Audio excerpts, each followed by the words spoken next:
हाँ भाई, क्वेश्चन लिखेंगे। A body of mass 0.5 kg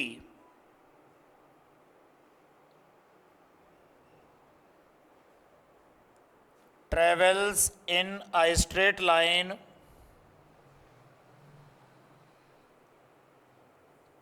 with velocity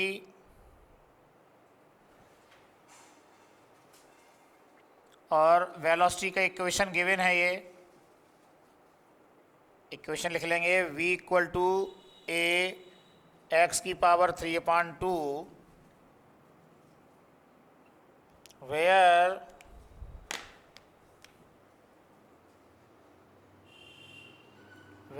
a equal to 5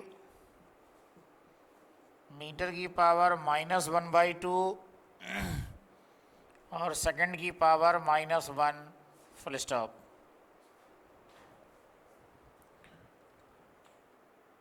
What is the work done by the net force? What is the work done by the net force during its displacement? During its displacement from x equal to 0 to x equal to 2 मीटर। ठीक, x equal to 0 से x equal to 2 metre तक ले जाना है और work done by the net force निकालना है। कॉन्सेप्ट हमारी यूज होगी work done by net force, जिसे मैं कहता हूं work done by all forces. उसी को इसने work done by net force कहा है और वो होता है KF माइनस KI। तो वर्क डन निकालने के लिए हमें KF निकालना पड़ेगा, KI निकालना पड़ेगा। अब KF के लिए हाफ mVF² माइनस KI के लिए हाफ mVI²। फाइनल वेलोसिटी और इनिशियल वेलोसिटी हमको चाहिए पड़ेगी और वेलोसिटी हम इस फार्मूले से निकाल लेंगे। ठीक है, तो यहाँ पर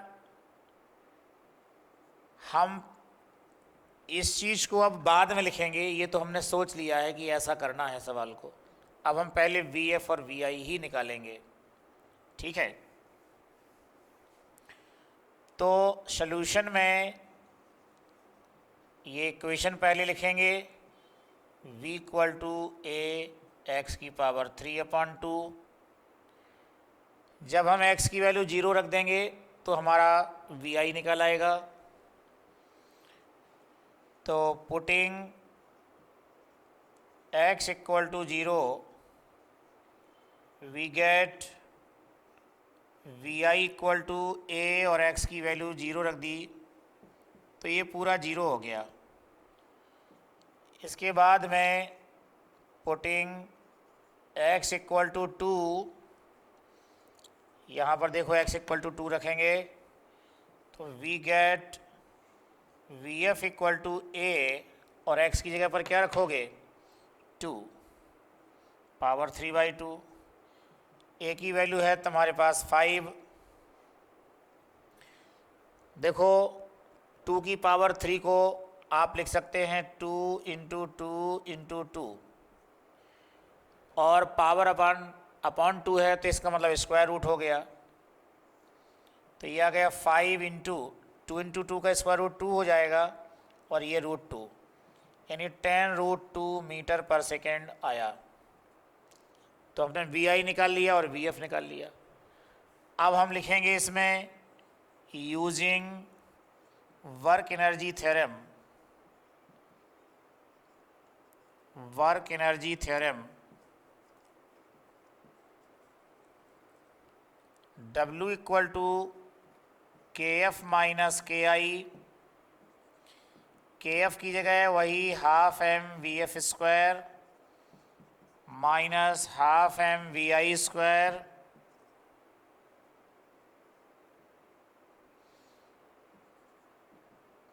बच्चों m की वैल्यू हाफ एम कॉमन ले लो और वी एफ की जगह पर तुम ये वैल्यू रख दो 10√2 माइनस अब यहाँ वी आई बचा, वी आई कितना है हमारा 0, तो W equal to half m की वैल्यू है 0.5 और ये हो जाएगा 100 इंटू 2। ठीक है, ये 2 कैंसिल हो जाएगा, 100 का मल्टीप्लाई तो 50 जूल आ गया। W इक्वल टू कितना आ गया 50 जूल। तो ये हो गया work done by net force. Okay, note कर लें इसको। क्वेश्चन लिखें, the Bob of a pendulum, the bob of a pendulum is released from a horizontal position A, from a horizontal position A, capital A banana, as shown in figure। देखो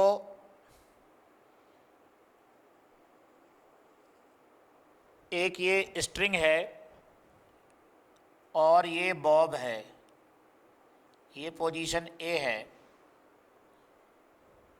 string यहाँ बंधी हुई है और Bob को हम यहाँ पकड़े हुए हैं।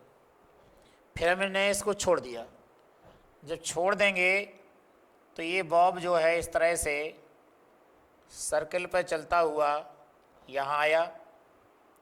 अब स्ट्रिंग हो गई ऐसी। अब जब ये बॉब यहाँ आया तो इस पॉइंट का नाम है बी। क्या नाम है? बी। स्ट्रिंग जो है 1.5 मीटर लेंथ की है। पहले स्ट्रिंग ऐसी थी और बॉब यहाँ था, फिर हमने इसको छोड़ दिया तो बॉब तेज़ी से यहाँ आएगा तो स्ट्रिंग हमारी ऐसी हो जाएगी। यहाँ पर जो वेलोसिटी है v, वो हमको फाइंड करनी है। क्या फाइंड करनी है? वेलोसिटी। तो ये डायग्राम बना लो और अब डायग्राम के नीचे से लिखो। डायग्राम बाद में बना लेना, पहले लिख लो पूरा क्वेश्चन। हाँ, तो अब लिखेंगे, if the length of the pendulum is 1.5 meter, comma, what is the speed with which the bob arrives at the lowermost point B, lowermost point B, full stop, given that it dissipates 5% of, dissipates का मतलब है loss हो जाना, dissipates 5% of its initial energy against air resistance, against air resistance। Okay, अब देखो इसको हम कैसे सॉल्व करेंगे।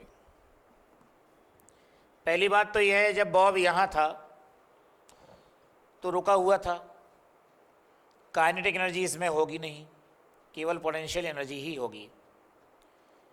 और अगर हम इसकी पोटेंशियल एनर्जी फाइंड करना चाहें तो पोटेंशियल एनर्जी का फार्मूला होता है mgh। m इसका मास है, g ग्रेविटेशनल एक्सेलरेशन और h अर्थ से हाइट है। अर्थ हम यहाँ मान लेते हैं, इस जगह पर हम इस जगह पर अर्थ मान लेते हैं। तो अर्थ से जो इसकी हाइट होगी कितनी होगी बच्चों? ये दिया है क्वेश्चन में 1.5 मीटर। ठीक है, तो जब पॉइंट ए पर ये बॉब है तब हम इसकी एनर्जी निकाल लें। फिर जब ये बॉब यहाँ आएगा तो जितनी ए पर एनर्जी थी उतनी ही बी पर एनर्जी नहीं होगी। क्यों नहीं होगी? क्योंकि क्वेश्चन में कहा है 5% डिसिपेट हो गई, नहीं लॉस हो गया। तो हम यही काम करेंगे कि यहाँ पहले इनिशियल एनर्जी निकाल लें, इनिशियल एनर्जी का 5% लॉस करा दें, और बकाया जो 95% एनर्जी बचेगी वो यहाँ पर होगी। लेकिन यहाँ पर पोटेंशियल एनर्जी नहीं होगी क्योंकि अर्थ पर है ये पॉइंट। यहाँ पोटेंशियल एनर्जी है, काइनेटिक एनर्जी नहीं है, क्योंकि यहाँ रेस्ट में है बॉडी, पोटेंशियल एनर्जी है लेकिन। पर जब यहाँ बॉडी आ जाएगी तो उसमें पोटेंशियल एनर्जी नहीं होगी क्योंकि ये पॉइंट अर्थ पर है, केवल काइनेटिक एनर्जी होगी। तो अब हम इनिशियल एनर्जी निकालेंगे इसकी। Initial energy of the Bob when it is at point A,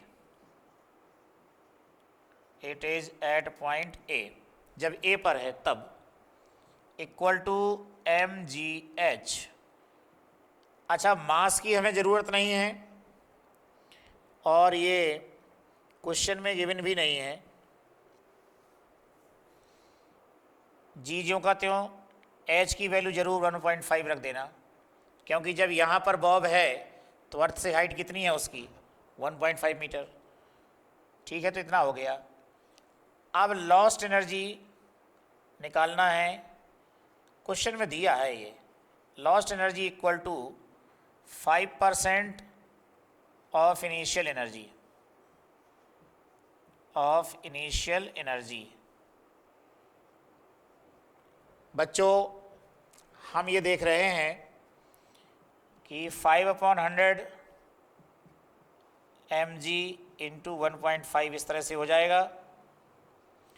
तो 1.5/20 mg ये लॉस्ट एनर्जी हो गई। अब बची कितनी है? जितनी एनर्जी इसके पास बची होगी वही एनर्जी बी पर होगी। तो रिमेनिंग एनर्जी हो जाएगी, रिमेनिंग एनर्जी इक्वल टू, उसके पास एनर्जी कितनी थी शुरुआत में? 1.5 mg। तो 1.5 mg में से लॉस कितना हो गया? इतना, 1.5/20 mg। 1.5 mg हम कॉमन ले लें तो ये आएगा 1 माइनस 1/20, 1.5 mg इंटू 19/20। ठीक है, इतनी रिमेनिंग एनर्जी है। जब ये बॉब यहाँ आ जाएगा तो इतनी ही एनर्जी होनी चाहिए। ठीक है, तो energy at point B equal to केवल हाफ mv² होनी चाहिए, क्योंकि वहाँ केवल काइनेटिक एनर्जी है, और ये जो एनर्जी होनी चाहिए इसके इक्वल होनी चाहिए जितनी रिमेनिंग थी बॉब में। तो हम इसको 1.5 mg into 19/20 equal to half mv² कर दें। देखो mm तो कैंसिल हो गया, हम यहाँ पर सुविधा के लिए g की वैल्यू 10 ले रहे हैं, इंटू 19/20 हाफ v²। ये जीरो आपका कैंसिल हो गया, 2 को अपान में ले आइए, तो v² इक्वल टू हो जाएगा 1.5 इंटू 19/4। ठीक है, अब v निकालना है तुम्हें, तो v इक्वल टू हो जाएगा 1.5 इंटू 19/4। बस इसके बाद कैलकुलेट कर लो। ओके, तो ये वेलोसिटी निकल आई। कहाँ निकालनी थी वेलोसिटी? यहाँ पर, तो ये वेलोसिटी आ गई। ओके, नोट करो। हाँ, थोड़ा एक इसमें करेक्शन कर लेना, ये 2 कैंसिल हो रहा था तो ये अपॉन में 4 नहीं रहेगा। ठीक है, अब इसको नोट कर लेना। अगला क्वेश्चन लिखेंगे, a bullet of mass, a bullet of mass 0.012 ये लिखा है। ये बुलेट का मास है KG and horizontal speed 70 metre per second, 70 metre per second. Strikes a block of wood of mass 0.4 kg, 0.4 kg and instantly comes to rest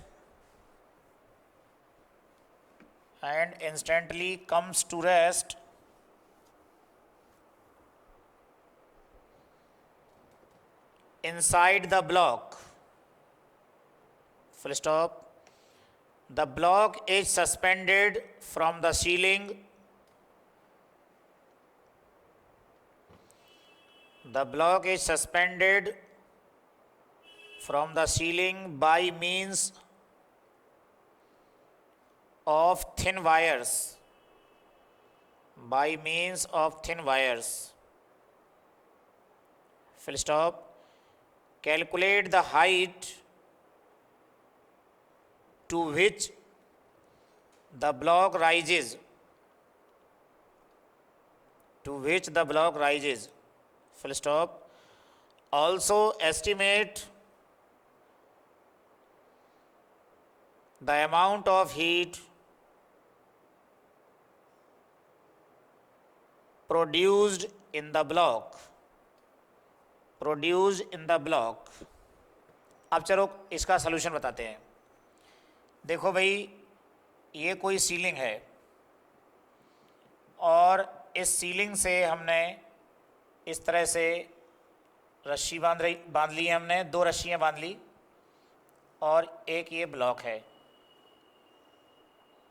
block का मास हम capital M मान लेंगे और यहाँ पर एक बुलेट है जिसका मास स्मॉल m है और ये बुलेट आती है, ये बुलेट आ रही है, इसकी वेलोसिटी को हमने मान लिया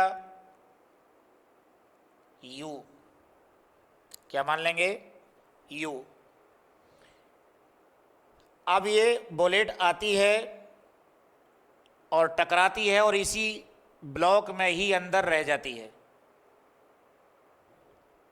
लेकिन जब ये बुलेट टकराएगी तो बड़ी जोर की टक्कर होगी, इस वजह से ये ब्लॉक हमारा अब यहाँ नहीं रहेगा।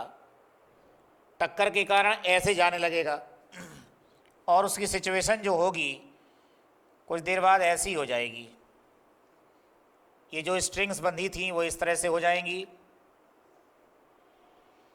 और ये ब्लॉक है, इस तरह से ब्लॉक हो जाएगा। ठीक है, ब्लॉक जो है इस तरह से आ जाएगा यूँ। ये बुलेट धसी हुई है इसमें। तो हमने ये इनिशियल सिचुएशन बनाई है जब बुलेट की टक्कर नहीं हुई थी, तब की सिचुएशन है। अब बुलेट इसमें अंदर रह गई, इसके बाद ये ब्लॉक चलते चलते यहाँ आ गया। तो क्वेश्चन में ये कहा है कि ये ब्लॉक कितनी हाइट तक राइज करेगा। ज़रा ध्यान दो, पहले जो ब्लॉक का सेंटर है वो यहाँ था, लेकिन अब देखो वही ब्लॉक का सेंटर ऐसे यहाँ पहुँच गया। ब्लॉक का सेंटर पहले यहाँ था, अब यहाँ पहुँच गया। तो हाइट देखो क्या हो जाएगी। एक लाइन हम ऐसे ड्रॉ कर लें, ये हाइट हो गई h। क्या कहेंगे हम इस हाइट को? h। यही h हमको निकालना है। हम इस वाली लाइन को अर्थ मान लेंगे तो आसानी रहेगी कैलकुलेशन करने में। ठीक है, अब सोचें ज़रा, हम ये हाइट कैसे निकाल सकते हैं, ये सोचने की बात है। अगर मेरी लेक्चर्स को तुमने ध्यान से देखा हो तो मैंने कई बार ये पढ़ाया है कि जहाँ टक्कर हो रही हो वहाँ पर कंजर्वेशन ऑफ मोमेंटम लगाइए। और देखो यहाँ टक्कर हो रही है तो हम कंजर्वेशन ऑफ मोमेंटम लगा देंगे यहाँ पर। अब यहाँ पर क्या हुआ कि ये ब्लॉक चला और यहाँ हाइट तक आ गया, तो हम यहाँ पर कंजर्वेशन ऑफ एनर्जी लगा सकते हैं। यहाँ पर एनर्जी इक्वल टू यहाँ पर एनर्जी। तो पहले हम कंजर्वेशन ऑफ मोमेंटम निकालेंगे, क्योंकि जब ये बुलेट इसके अंदर धंस जाएगी तो ये ब्लॉक कितनी वेलोसिटी से चलना शुरू करेगा, पहले हमें ये निकालना पड़ेगा। कितनी वेलोसिटी से इसने चलना शुरू किया, पहले ये निकालना पड़ेगा। ऐसा थोड़ा है कि बुलेट की वेलोसिटी u है तो ये u वेलोसिटी से चलना शुरू करेगा, नहीं करेगा, क्योंकि तो हैवी है ना। तो हैवी होने की वजह से इसकी वेलोसिटी अब बुलेट की वेलोसिटी से कुछ कम ही होगी। तो कितनी वेलोसिटी से चलना शुरू करेगा ये जानने के लिए हम लगाएंगे कंजर्वेशन ऑफ मोमेंटम। तो हम सबसे पहले लिखेंगे by conservation of momentum, conservation of momentum. उसमें क्या होता है, मोमेंटम बिफोर कोलिजन, टकराने के पहले, मोमेंटम बिफोर कोलिजन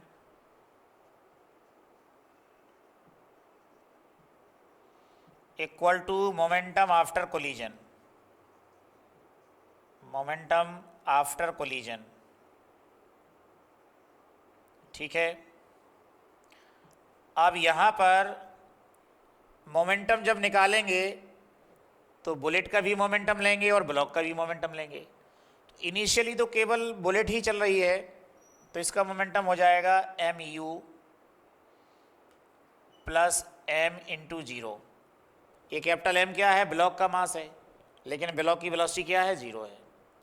टकराने के बाद हुआ ये कि स्मॉल m कैपिटल M के अंदर ही धंस के रह गया, तो अब टोटल मास उसका बन गया capital M plus small m।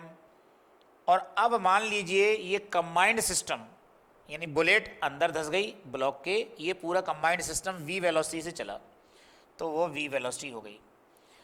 ये v इक्वल टू जब निकालेंगे तो ये हो जाएगा mu upon capital M plus small m।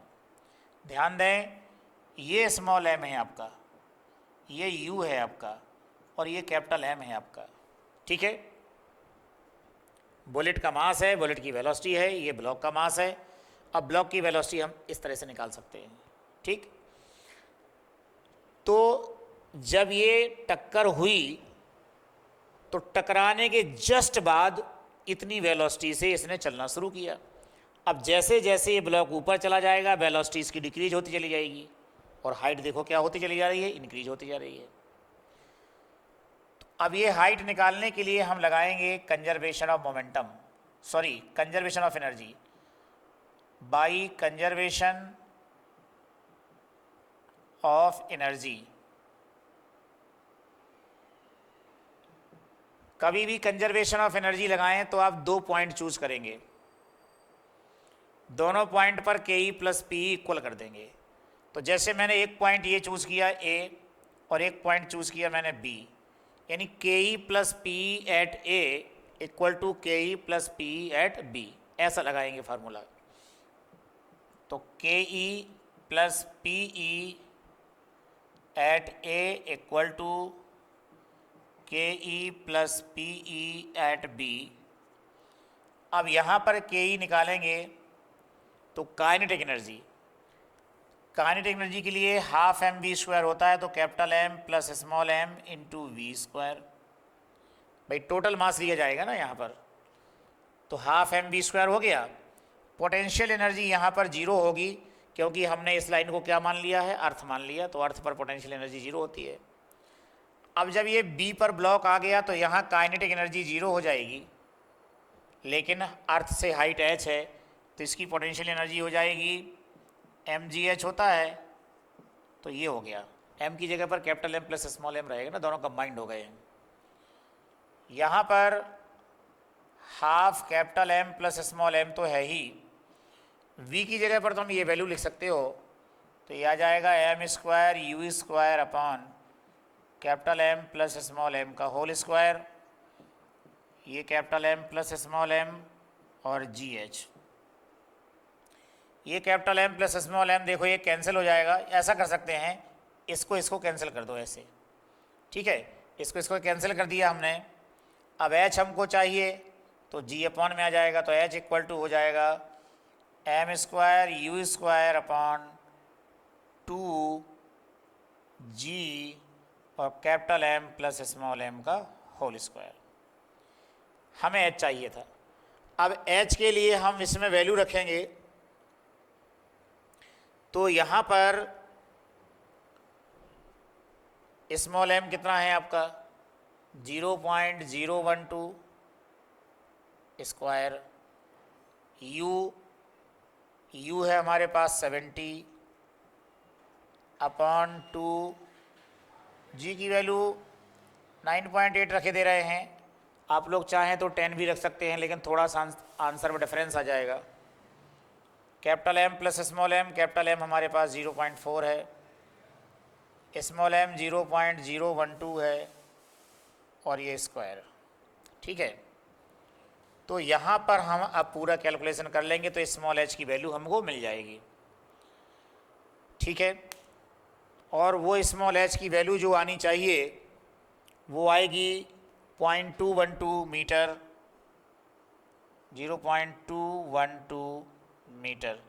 ये स्मॉल एच आना चाहिए, कैलकुलेशन कर लेना, इतना आना चाहिए। इसके बाद एक चीज़ और उसने पूछी है कि जब बुलेट इसमें टकराएगी तो हीट कितनी जनरेट होगी। यहाँ ध्यान देना, इस बुलेट में काइनेटिक एनर्जी थी, बाद में जब ये सिस्टम चला तो इसमें भी काइनेटिक एनर्जी थी, लेकिन दोनों की काइनेटिक एनर्जी सेम नहीं होगी। बुलेट की काइनेटिक एनर्जी ज़्यादा होगी और जब ये कंबाइंड सिस्टम चलेगा तो काइनेटिक एनर्जी थोड़ा कम हो जाएगी, क्योंकि जब बुलेट टकराई तो बुलेट की काइनेटिक एनर्जी का कुछ पार्ट हीट में कन्वर्ट हो गया, इसलिए बुलेट की काइनेटिक एनर्जी ज़्यादा होगी और कंबाइंड सिस्टम जब चलेगा तो उसकी काइनेटिक एनर्जी कुछ कम होगी। तो अब ये क्यों कम हो गई काइनेटिक एनर्जी, क्योंकि मैंने कहा बुलेट की काइनेटिक एनर्जी का कुछ पार्ट किस में कन्वर्ट हो जाएगा, हीट में। तो वही हीट जनरेटेड निकालना है हमको। तो जनरेटेड हीट हम कैसे निकाल सकते हैं, उसके लिए मैं यहाँ लिख रहा हूँ generated heat equal to lost kinetic energy, lost kinetic energy. और लॉस्ट काइनेटिक एनर्जी कैसे निकालेंगे, बुलेट की काइनेटिक एनर्जी माइनस जो यहाँ से सिस्टम चला उसकी काइनेटिक एनर्जी, और सिस्टम की काइनेटिक एनर्जी कितनी होगी, capital M plus small m into v square, ठीक है। v की जगह पर आप चाहें तो ये वैल्यू रख दें। तो इस तरह से half m u square minus half capital M plus small m, और वी स्क्वायर वहाँ से आ जाएगा m square u square upon capital M plus small m पर स्क्वायर, ठीक है। ये कैंसिल हो जाएगा। तो अब तुम्हारा काम ये है कि half m u square minus half m square u square upon capital M plus small m. अब आपको इसमें सभी वैल्यू रखनी है, वो वैल्यू दी गई हैं और इसमें वैल्यू रख के कैलकुलेट करना है। जब आप कैलकुलेट करोगे तो इसमें जो लॉस्ट एनर्जी आएगी वो है 28.54 जूल, 28.54 जूल। ये कैलकुलेशन ज़रूर कर लें, क्योंकि मैंने कैलकुलेशन नहीं किया है, इसको वेरीफाई ज़रूर करें, ओके। तो ये इस तरह से न्यूमेरिकल सॉल्व होगा, तो इसको नोट कर लें और यहाँ का कैलकुलेशन और यहाँ का कैलकुलेशन खुद करें और आंसर वेरीफाई करें। कोई प्रॉब्लम हो तो मुझे बताएं।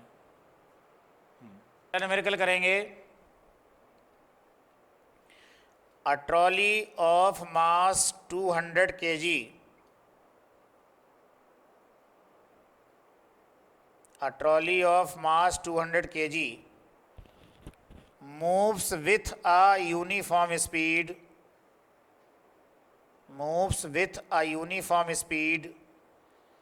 of 36 km per hour on a frictionless track, full stop, a child of mass 20 kg, a child of mass 20 kg runs on the trolley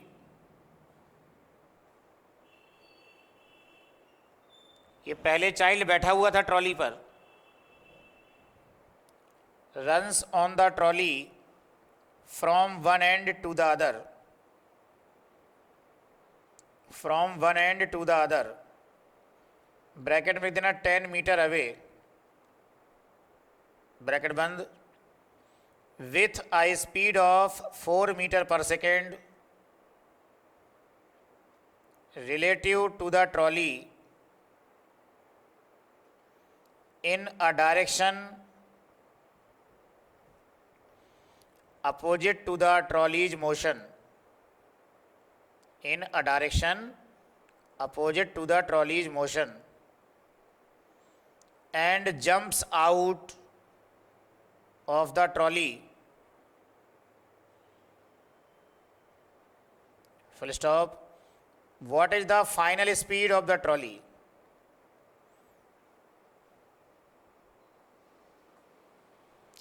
Question mark. How much has the trolley moved?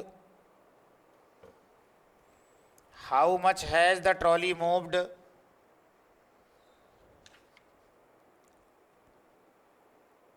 From the time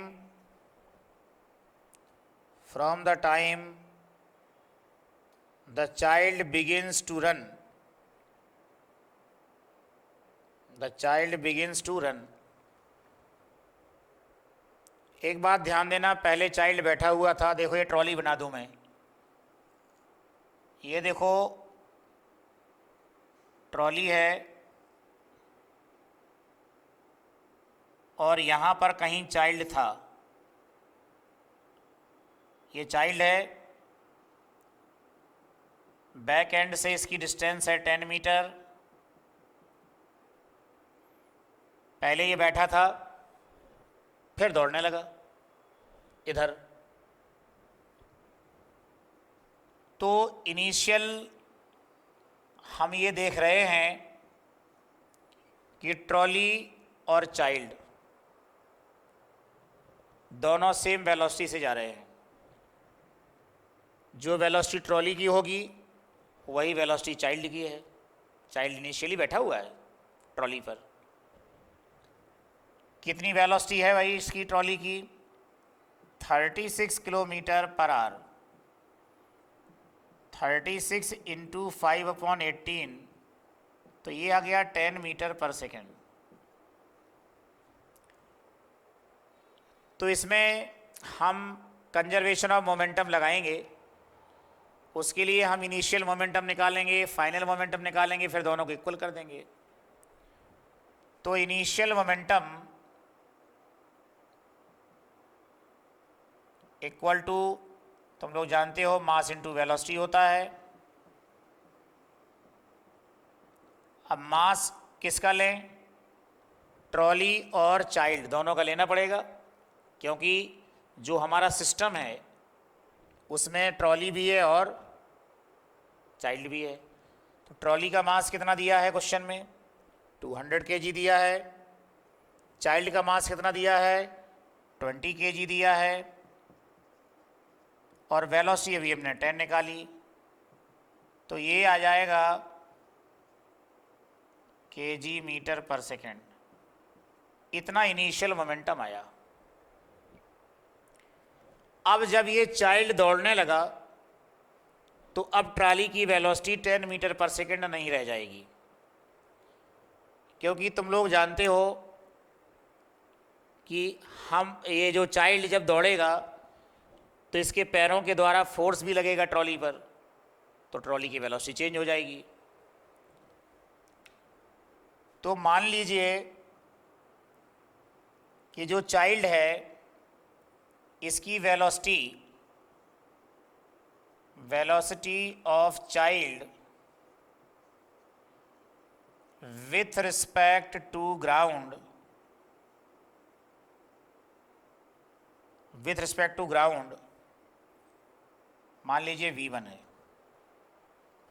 अब तुम लोग कहोगे child की velocity तो question में दी है, फिर आप चाइल्ड की वेलोसिटी को v1 क्यों लिख रहे हैं? क्योंकि वो जो क्वेश्चन में वेलोसिटी चाइल्ड की दी है वो विद रिस्पेक्ट टू ग्राउंड नहीं दी है, वो विद रिस्पेक्ट टू ट्रॉली दी है। तो तुम लोग कहोगे कि अब आप विद रिस्पेक्ट टू ग्राउंड क्यों निकाल रहे हैं? क्योंकि कंजर्वेशन ऑफ मोमेंटम हमें लगाना है, तो जो मोमेंटम होना चाहिए वो विद रिस्पेक्ट टू ग्राउंड होना चाहिए, इसलिए हम विद रिस्पेक्ट टू ग्राउंड निकाल रहे हैं। इसी तरह से वेलोसिटी ऑफ ट्रॉली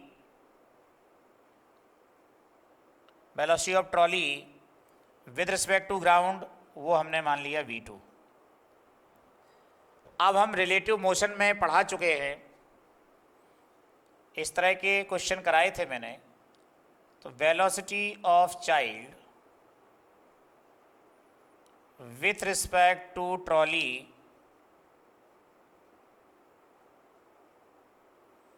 बोलो क्या होना चाहिए? पहले होना चाहिए वेलोसिटी ऑफ चाइल्ड। तो वेलोसिटी ऑफ चाइल्ड हमने लिखा कितना? v1, लेकिन हम इसमें माइनस v1 लिखेंगे, क्योंकि ये जो तुम्हारा चाइल्ड है ये टूवर्ड्स लेफ्ट दौड़ रहा है और ट्रॉली टूवर्ड्स राइट दौड़ रही है, अपोजिट डायरेक्शन में है। तो हमने इसको लिख दिया माइनस v1, ठीक है। और विद रिस्पेक्ट टू की जगह मैंने बताया था माइनस लिखा करो। पहले लिखेंगे velocity of child, with respect to की जगह क्या लगाते हैं? माइनस, फिर ट्रॉली की वेलोसिटी लिखेंगे। तो ट्रॉली की वेलोसिटी हमने मानी है v2। ये चीज़ क्वेश्चन में दी है, velocity of child with respect to trolley, ये क्वेश्चन में दी है। 4 मीटर पर सेकेंड दे रहा है इसको, और ये 4 मीटर पर सेकेंड जो है टूवर्ड्स लेफ्ट है, इसलिए इसको लिखेंगे -4 इक्वल टू -v1 -v2। तो ये चीज़ मैं बता रहा था तुम लोगों को, मैंने पहले पढ़ाया है। वेलोसिटी ऑफ चाइल्ड पहले लिखी जाएगी, तो मैंने वेलोसिटी ऑफ चाइल्ड पहले लिख दी। अब कहोगे आपने माइनस क्यों लगा दिया? क्योंकि वो टूवर्ड्स लेफ्ट दौड़ रहा है, तो लेफ्ट वाले को मैं माइनस में ले रहा हूँ और राइट वाले को मैं प्लस में लूँगा। और ट्रॉली की जो वेलोसिटी है वो तुम्हारी v2 है। तो ये माइनस साइन ये वाला कहाँ से आया? ये वाला माइनस साइन आया विद रिस्पेक्ट टू की जगह पर, ये माइनस साइन। और ये माइनस साइन क्यों आ गया इसमें? यहाँ वाला माइनस, ये माइनस इसलिए आ गया क्योंकि चाइल्ड लेफ्ट में दौड़ रहा था, ठीक है। और ये वाली ये जो वेलोसिटी है ये क्वेश्चन में दी है, टूवर्ड्स लेफ्ट है, इसलिए -4। अब यहाँ से अगर हम v2 निकालें तो v2 इक्वल टू तुम्हारा आ जाएगा 4 - v1। v2 क्या है? v2 है हमारा, ये देखो यहाँ पर ट्रॉली की वेलोसिटी, ठीक है। अब इसमें देखिए ध्यान से, इसको इक्वेशन फर्स्ट डाल दूंगा, बाद में इसको यूज कर लूँगा। अब हम फाइनल मोमेंटम निकालेंगे। तो हम इनिशियल मोमेंटम तो निकाल चुके हैं, अब फाइनल मोमेंटम निकालेंगे। तो फाइनल मोमेंटम इसमें अब चाइल्ड का मोमेंटम प्लस ट्रॉली का मोमेंटम दोनों अलग अलग करना पड़ेगा। तो मोमेंटम ऑफ चाइल्ड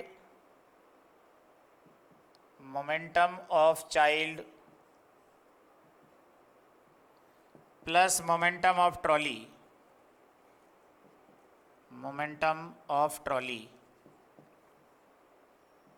ठीक है। तो मोमेंटम ऑफ चाइल्ड कैसे निकालेंगे? Mass into velocity. तो मास तो चाइल्ड का हो गया, कितना है? 20 हो गया, into velocity of child. Velocity of child कौन सा है? वेलोसिटी ऑफ चाइल्ड v1 है, तो उसकी जगह पर हम -v1 कर देंगे।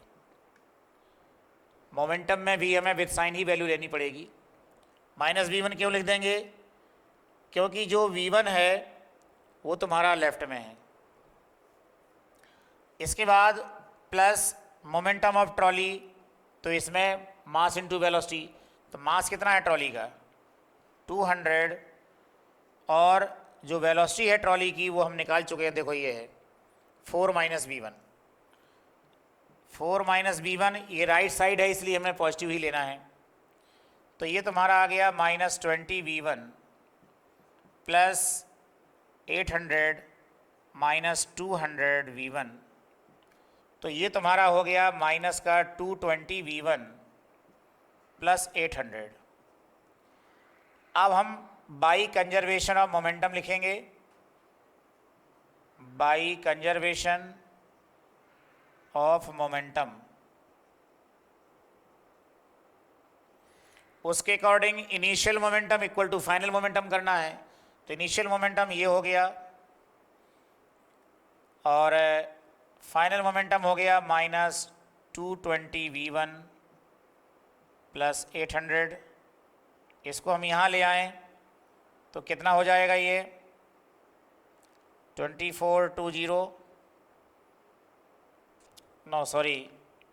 ये यहाँ आएगा 2200 minus 800 equal to -220v1।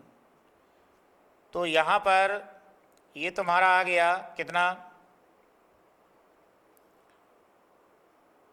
1400 equal to -220v1। तो v1 इक्वल टू आ गया -140/22। ठीक, ये आ जाएगा। हमें ट्रॉली की वेलोसिटी फाइंड करनी है, यानी v2 फाइंड करना है। तो हम v1 की वैल्यू कहाँ रख देंगे, इक्वेशन फर्स्ट में।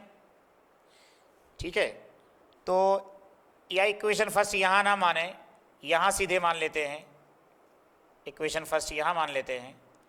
तो जब इक्वेशन फर्स्ट में हम ये वैल्यू रखेंगे तो v2 equal to 4 minus v1, तो 4 माइनस v1 जो आएगा ये है -140, तो -140/22।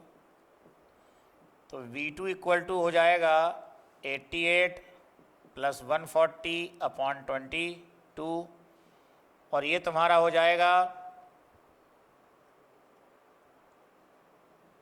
228/22। 1 टाइम तो डिवाइड हो जाएगा, लेकिन 8 डिवाइड नहीं हो रहा है तो 0 हो जाएगी, और ये 3 आ जाएगा। तो ये तुम्हारा 10.3 मीटर पर सेकेंड ये आ रहा है। ठीक है, तो 10.36 आ रहा है टोटल मीटर पर सेकेंड। तो इतना ट्रॉली की वेलोसिटी आ गई। अब कहता है कि ये चाइल्ड यहाँ से यहाँ तक आने में जितना टाइम लेता है उतने ही टाइम में ट्रॉली कितनी चल गई।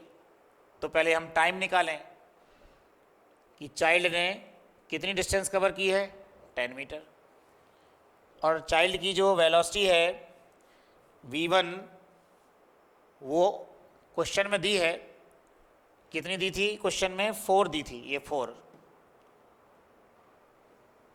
तो ये चाइल्ड ने ट्रॉली पर कितनी डिस्टेंस कवर की, चाइल्ड यहाँ से चला और यहाँ कूदा के, तो ट्रॉली पर कितनी डिस्टेंस कवर की, ट्रॉली पर डिस्टेंस कवर की 10, और ट्रॉली पर उसकी स्पीड कितनी थी, 4।